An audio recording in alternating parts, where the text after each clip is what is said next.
As a traveling missionary, I've seen a lot of things that have connected me to God. The world is a beautiful place filled with all kinds of people working their hardest to serve His glory. But there have been times that my faith has wavered. This incident happened around 4 years ago, while I was traveling to Jerusalem for the chance to visit the Holy City. Even before I boarded my flight to Israel, I had been dealing with issues that tested me.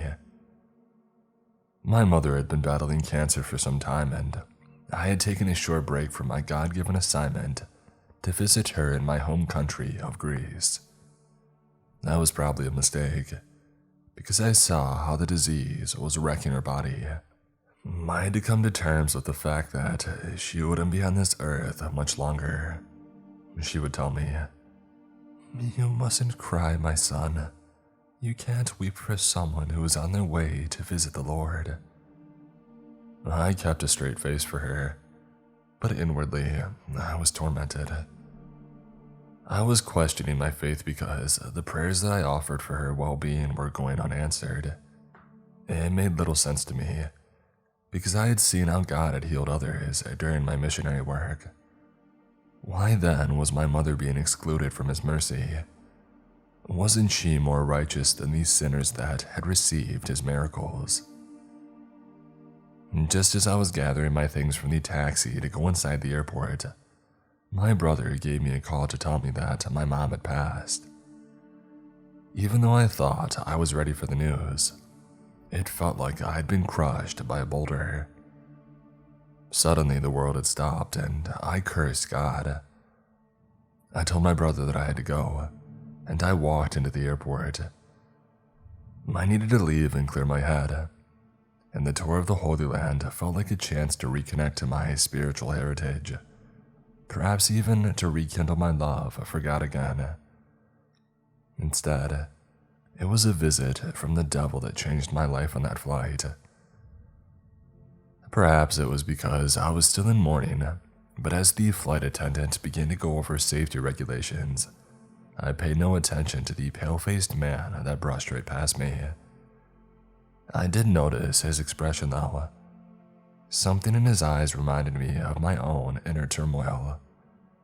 He was carrying a burden, but I had no idea how important that would be until hours later. He was carrying an overhead bag that also bumped against me as he reached his seat. Something jabbed at my side from within the bag, and he mumbled an apology. It felt sharp and cold. The flight attendant had finished up her instructions for us and returned to the front. I settled down and checked my phone one last time. I reviewed pictures of my sweet mother and tried my best to keep it together. When I switched the phone off for the flight, it felt as though I was saying goodbye. The woman next to me squeezed my hand. "Father, are you all right?" she whispered. I slipped my phone into my pocket and gave her a curt nod before forcing a smile. Our plane shook gently as we pushed down the runway, and I got a better look at the pale-faced man. As a man of God, I knew it would be wrong to judge, but something felt off about him. He was nervous and fidgety, constantly looking toward his overhead bag. But I was too tired to give it any further thought and instead slipped on the free headphones offered by the flight and turned on some soothing music. My flight would last for another 8 hours, and I didn't want to bother wasting time wondering about the plight of someone else when I was already experiencing my own crisis. I was about to close my eyes when I felt someone push past me again. I looked back and saw that it was the man, this time rushing to the bathroom, as though he needed to vomit. "Poor guy, must not handle flights very well," the woman beside me had commented. The entire plane shook and I grabbed my seat, feeling queasy as well. "That might be me in a few minutes," I admitted. "If you need anything, I'm a registered nurse," she offered me, her kind blue eyes peering into my own. For some reason, she reminded me of my mother again, but I knew that it was just because of my recent loss. I'm sure I'll be fine, I told her as I just heard the most horrific retching sound from the tiny restroom. She frowned as we both listened to the man spilling his guts out, and then decided to get up and offer aid. "Sir, are you all right?" she asked, tapping on the door softly. "Go away," he screamed back. "I'm gonna get one of the flight attendants. Can you keep an eye on him?" she asked. I really didn't want to get involved, but before I could decline, she was already headed to the front of the plane. So I casually stood up and leaned against the opposite restroom, watching the door and waiting for the man to come back out. He kept vomiting for at least another 5 minutes. Each sound he made was worse than the last. It honestly gave me the impression that he was dying. And then there was a noise that I don't think I'll forget. It was this deep, guttural growl, the kind you might hear from a fearsome predator, followed by the sound of bones breaking. "Sir, are you all right in there?" I asked as I knocked on the door. "Leave me," he shouted back. I looked down and saw little slivers of blood sliding out from under the door, and decided to try to unlock the door. For all I knew, he could be attempting something much worse.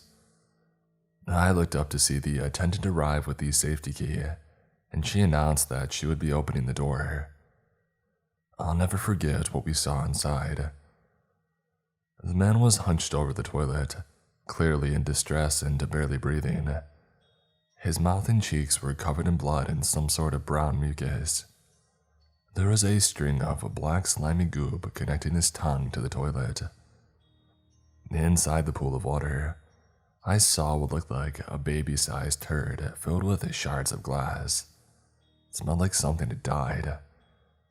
The broken slivers of glass had come from the mirror, and it was clear from his scarred arms and face that my guess about him harming himself had been right. Immediately, the attendant took a step back and then asked the nurse, "Do you have any medical equipment?" She nodded, pointing toward her overhead bag, as we both kept our eyes locked on the man. I had never seen anything this severe before, and it shook me into a petrifying fear. The whole plane suddenly felt very claustrophobic as I realized whatever virus he had could be contagious. And then just as the nurse had reached for the bag, the man moved like a lightning bolt. I saw his eyes turn a dark blood red, and he screamed like a banshee. He grabbed one of the broken pieces of glass that had been lodged in his face and punctured the nurse in the neck. The entire third class suddenly erupted in chaos. And then he reached for his own bag and pulled something out.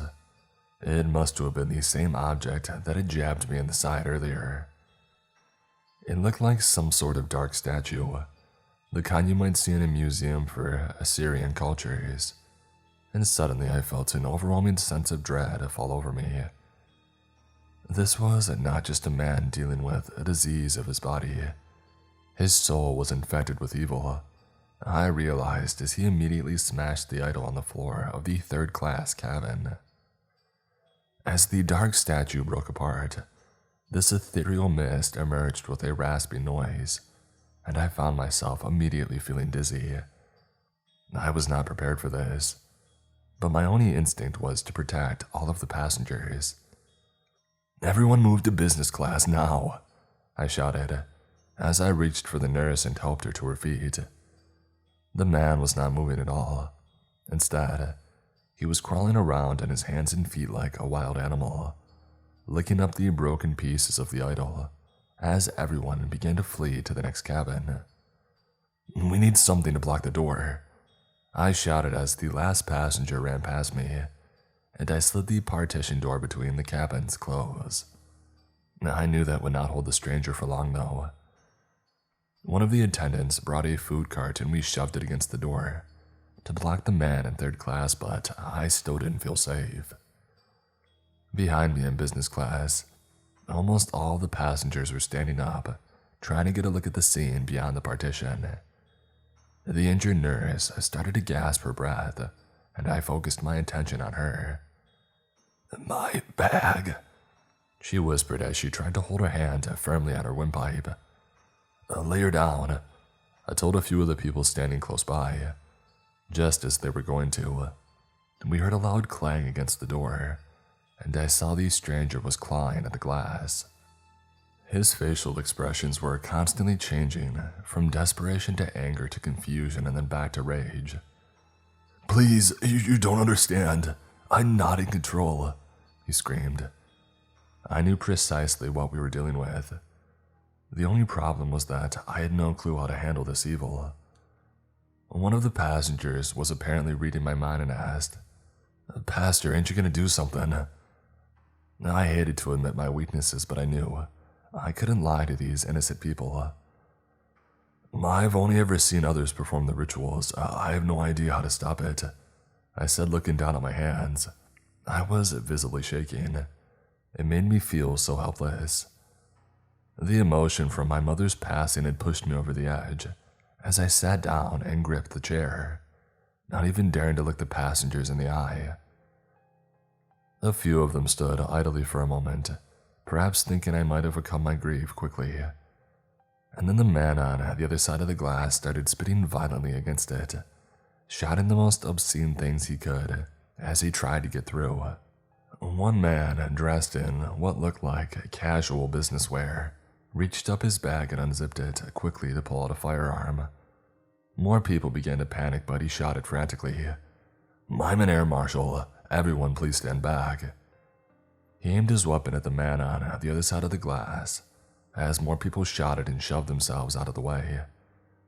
I stood up, blocking his path as I held the food cart in place. That's just going to make the demon angrier, I argued. And what do you expect us to do then? Sit here peacefully while it tears this plane apart, he said, shoving me aside. I'm not going to die today, Father. He fired a single shot that broke through the glass and the man went flying backward in the aisle. Some of the crowd cheered, but I knew this wouldn't be a happy ending.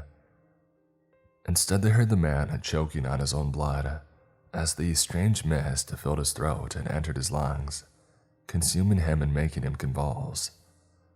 His bones were cracking and snapping as he bent into impossible shapes, and then he lay still and the passengers cheered again.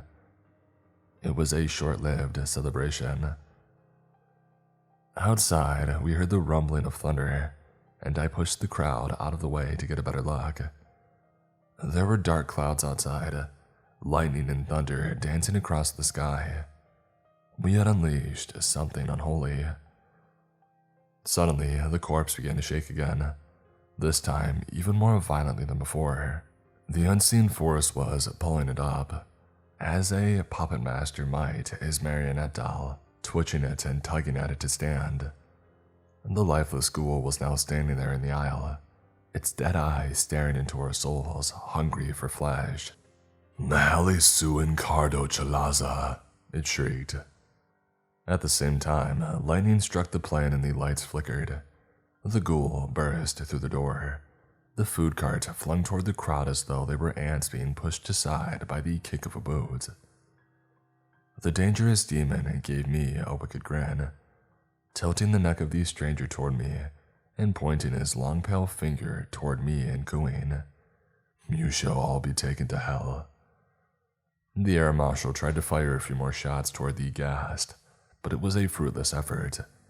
The bullets went through him as though his body were now shredded cheese. His only goal seemed to be getting to the woman that tried to help him. It occurred to me that while he was distracted, I might have a way to reach my own bag. I had little to stop the undead creature except perhaps some holy water and a sacrament or a cross, but it was the best that I could do under these circumstances. I crouched down and watched as the demon moved down the aisle, flinging aside the passengers as he reached the bleeding nurse. He looked like he wanted to devour her alive. I took my chances and made a dash towards my bag. I managed to climb over the upside-down food cart and get to the partition door, just as the demonic man crawled over top the nurse's injured body and began to lick her face. "Your skin shall serve a higher purpose now, Madre," the demon bellowed as the lights continued to flicker. The plane was beginning to shake even more as I realized turbulence could knock us out of the sky. Did this beast of hell hope to kill us all? Just as I was grabbing at my bag, I fell backward, being jostled around the cabin as the plane started to descend at an alarming rate. An overhead announcement came on as I heard alarms blare as well. "Attention passengers, we are making an emergency landing as soon as possible. Please buckle up." The demon was breathing black wind into the woman. Her own eyes started rolling into the back of her head as the two bodies began to mesh together. Their skin was fusing the way two melting candles might. It was horrifying to behold, but I didn't waver from my plan and I opened my bag, taking out the crucifix that I had brought with me. I held it close to me as I turned to see that now the mangled bodies were crawling toward the roof of the plane. "Rest thou veris Jaral. Human, you will die here in this place and meet your mother in hell." The demon shrieked as it saw the holy item that I carried. Both of its mouths were twisting together like grinding gears as I said the most heartfelt prayer that I could think of. "My mother was blessed to walk with saints, and she would cast you out with only a mustard seed of faith," I snapped. But it was hardly enough to do anything for this prince of the underworld. He lunged toward me, the cross burning his misshapen limbs, but his power was overwhelming in what little strength I had. The holy relic skid under the next row of seats as I felt the plane rattle louder and louder. I was close to losing oxygen from the rush as passengers scrambled to try to find safety from the demon. It was pulling its own spine out from between the fused bodies, jabbing it against my side as it taunted me. "You are a weak, pathetic man who hides behind the shroud of false idols. The glory of hell will swallow you whole," it said with both of its mouths. I thought about my mother and the likelihood of seeing her in heaven soon, but I could also hear her voice, urging me not to give up. There was still so much that I needed to do here on earth. And that was what compelled me to close my eyes and offer another sincere prayer. This one wasn't for me, but for the souls of those on this flight. Let the Lord guide them, I said. And then I lunged for the emergency exit door and I shoved the handle open. At this height, it should have never budged. I knew very well that they were sealed and only after landing would they release. But I was compelled to give it a try. The pressure in the cabin instantly pushed the demon beyond the plane. He got absorbed in the black clouds that were around us. And then, with this newfound strength, I managed to pull the door closed. As it locked in place, I drew in a breath and watched the clouds begin to clear. And then the passengers erupted with a cheering, this time for me and my bravery. I went and retrieved my cross and put it around my neck. Glory goes to the Lord for offering me his power for this trial, I admitted as I sat down, my hands covered with blisters. I knew God had to have helped me to face this evil. And as I closed my eyes and relaxed for the remainder of the flight, I saw my mother smiling at me from beyond the grave. My test of faith was over. The evil hadn't won. When we arrived at Jerusalem, I asked the flight crew and passengers to keep this as quiet as possible. No praise should be given except to God for carrying us through, I had told them. But since then, I've heard a few stories spread, and often there is another element that apparently I wasn't aware of, even though I should have known it. The marshal claimed another man was standing by the door, clad in white and with a double-edged sword at his belt. And it's that image which keeps me close to the Lord even now. And I know that with evil still out there, I must remain vigilant.